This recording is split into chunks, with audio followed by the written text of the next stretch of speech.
சித்திர பூவிழி பாரம்மா சித்திடை மேலிந்ததேனம்மா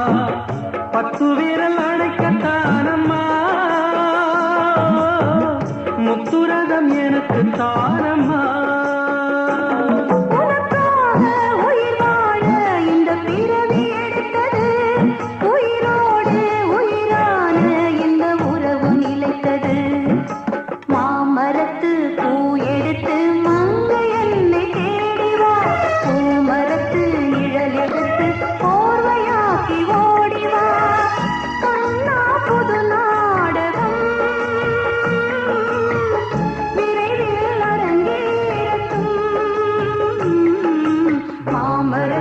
பூ எடுத்து மஞ்சம் ஒன்று போடலாம் பூமரத்து நிழல் எடுத்து போதையாக்கி மூடலாம்